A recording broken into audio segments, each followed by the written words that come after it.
news? Yeah. Thoughts? Man, tough loss. But Zach's a soldier, man. I really just hate to see him go out like this. And last year was deal, and just everything he really meant to this team. The work he put in, the time, effort, man. It's just truly, it's sickening for us because how important he is to the team. But my heart, and I'm just saddened that um, it went like this. Does it force a lot of you guys in the locker room to step up in a leadership way to have Dak injured, D-Law, Zack Martin, a lot of the old guard?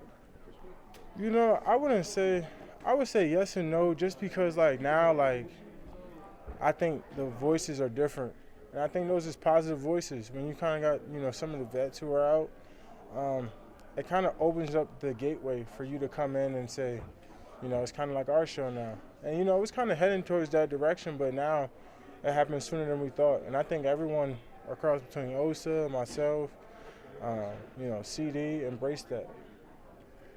What have you learned from a player like Zack Martin, from the old guard themselves? Someone like Zach, man, I would say, man, I just really learned how to be a pro.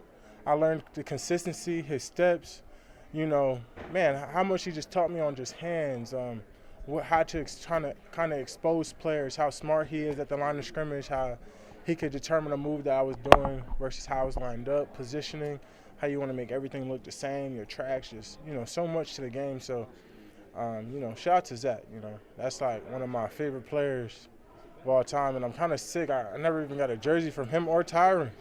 I got all the defensive guys, but I never got him, so I might have to sneak one on my way out. What about him as a person? How has he impacted you on that kind of personal level? Zach was one of the first guys to ever donate towards my foundation, to my turkey drives, things like that. So it just goes out to the person how giving and caring he is towards others, and everything out of his mouth is always positive. He's never negative.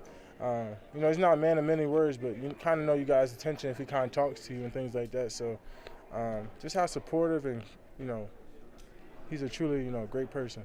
How do you balance this news? And obviously this is a downer for Zach with the positivity that's going on in the locker room. You guys are on a 2-game winning streak, trying to build and continue that against Cincinnati on Monday. Zach and guys kind of been out, last couple of weeks. Obviously, you hope to get him back, when you try and go on a run. But in terms of this, man, it's just like nothing changes.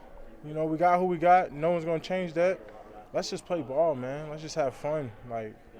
We got a great opportunity Monday night to put on a show. We're going to be the only show on TV.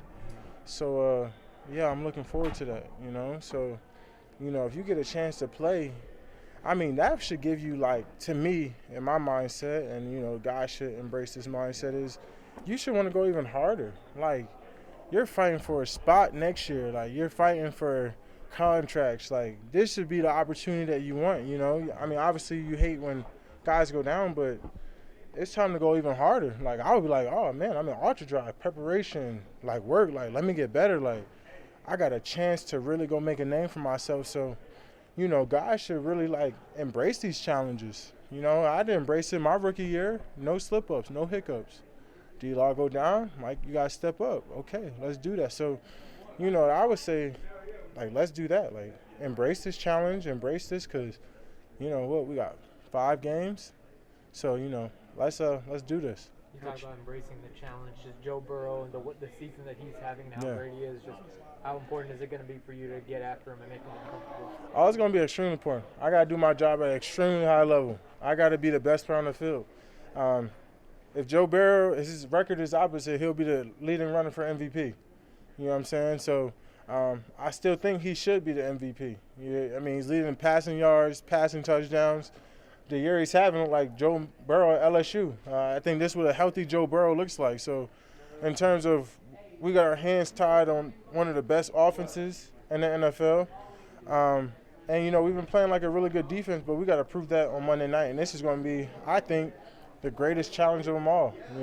Outside the Eagles, you give me someone who's better than Jamar Chase and T. Higgins right now. That duo right there is none other than the best in the NFL. So, and you add Gesicki into, a receiving tight end and how Chase Brown's been stepping up. So I'm excited for the challenge. It's just going to be us to live towards, but, I definitely feel like I got to be the best on the field Monday night. Trey Hendrickson, what stands out about his game? I mean, he leads the league in sacks, but he's on this defense that's struggling. I mean, it's kind of like he's the one-man guy. Hey, sometimes injuries, sometimes, I definitely think he deserves a bag, but he's just so powerful. Like, I say he reminds me of a 90s football player. No gloves, all long arm power. I mean, he's someone like you. He's going to hit you with the same thing over and over and dare you to stop it. You know what I'm saying? You see all these guys with flashy, fake chop spin moves and things like that. Trey Henderson is long arm and power, and he'll switch up with a counter move off that. But, he's one of them players like, I wouldn't say he's not the most exciting player, but he's Mr. Consistent. He reminds me of Mike Evans at defensive end. Mike Evans is going to give you 1,000 yards. Trey Henderson will give you 10 sacks strictly off power. So, he's just one of them guys.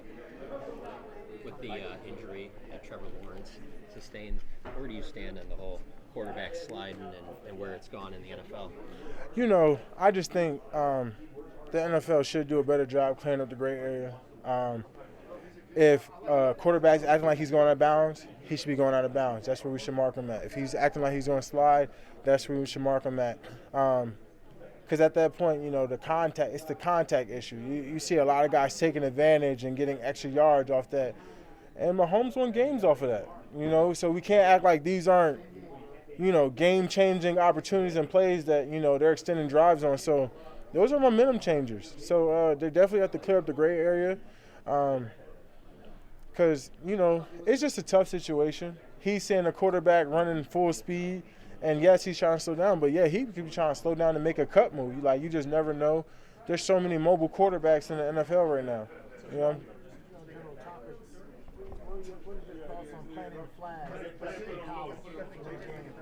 What you mean? Okay, say Penn State beats Indiana. Yeah. Y'all want to plant the flag. I'm always keep it classy, bro. Like I always say, if you're going to win, win with class. Like, I'm not here to gloat. I believe I won because I'm supposed to win. I'm better than you. So if you feel like you got to run the field, that means you really ain't supposed to be there.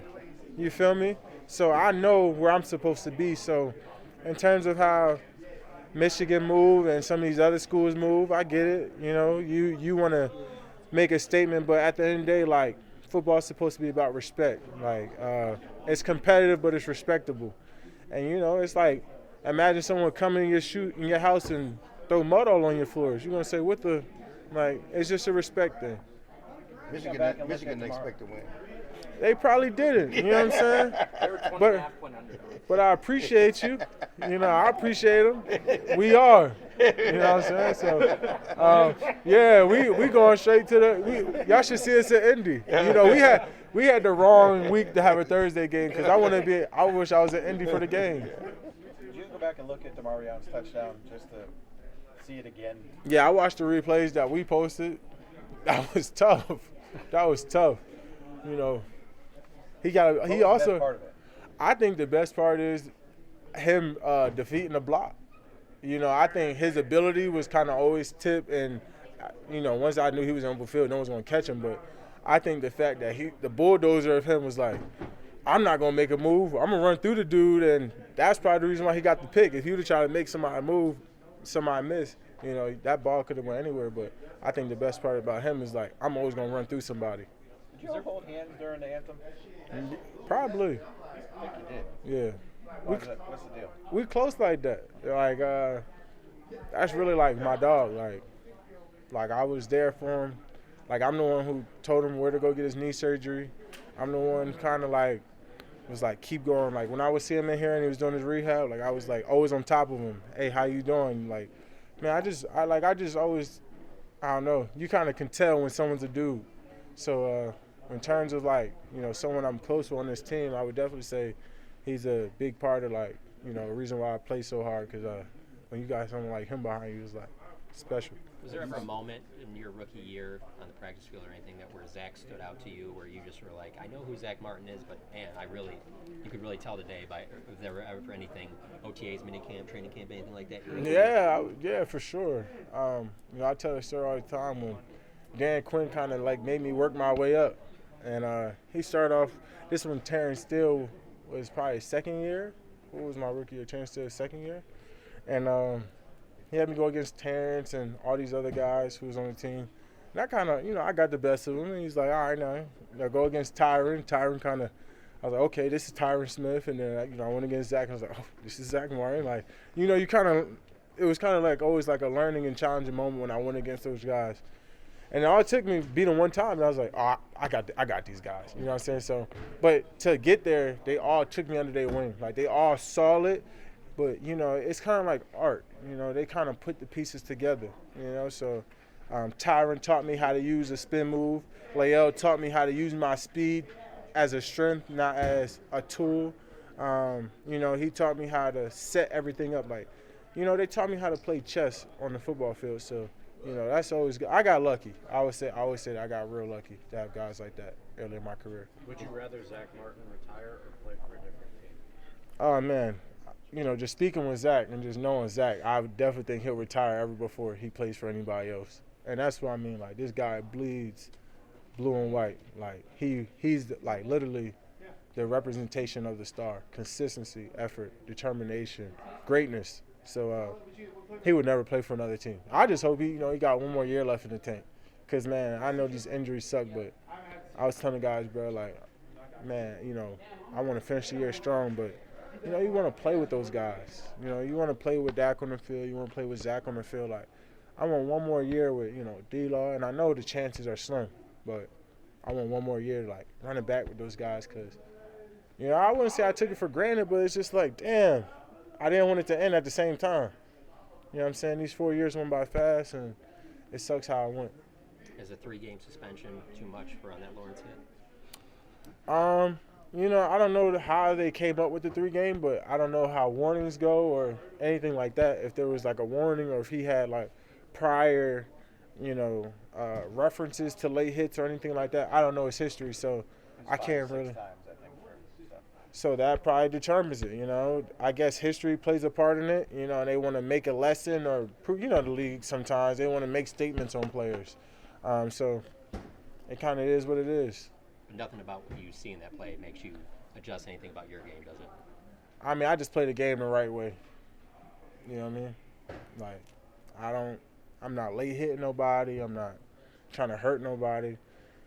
I'm just here to make plays, So you just play the game the right way, full speed, and kind of just make sure you ain't landing on QBs. You're pretty much good anywhere else. Well, you need 3.5 to get to 10. I told you I'm going to get 10. Like, I told you that's like in my DNA.